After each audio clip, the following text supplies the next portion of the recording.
Good day. Let's learn about voyage planning. Voyage planning, it is one of the most important procedures on a ship.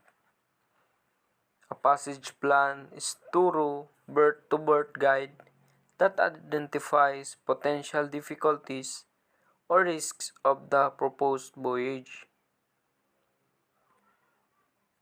There are four stages of voyage planning that are appraisal, planning, execution, and the monitoring that are logically follow each other. An appraisal of all information available must be made before detailed plans can be drawn up, and the plan must be in existence before tactics for its execution can be decided upon. Once the plan and the manner in which it is to be executed have been decided, monitoring must be carried out to ensure that the plan is followed. The first stage of voyage planning is appraisal.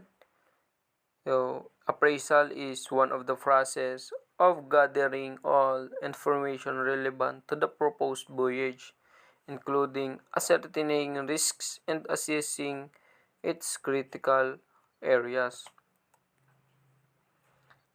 An overall assessment of the intended voyage should be made by the master in consultation with the navigating officer and other deck officers who will be involved after all relevant has been gathered.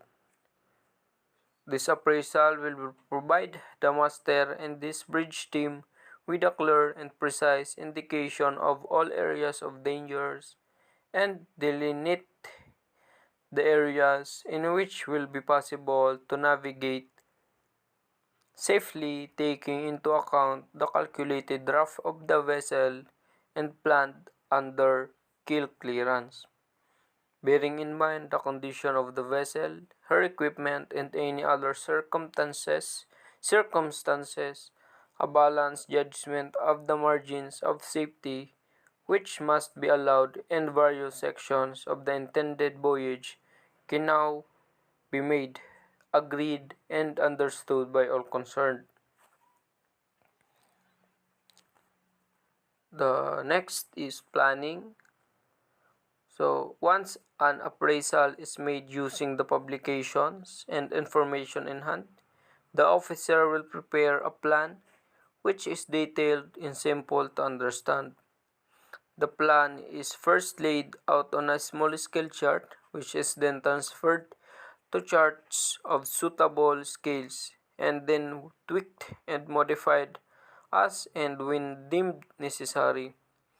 It is a good standard practice to lay out the plan from berth to berth and to mark dangerous areas such as wrecks, shallow areas, hazardous coastal areas, fish farms or fishing zones, reefs, small islets, anchorages, heavy shipping, density areas, traffic separation scheme precautionary areas, and any other relevant information that will assist with safe navigation.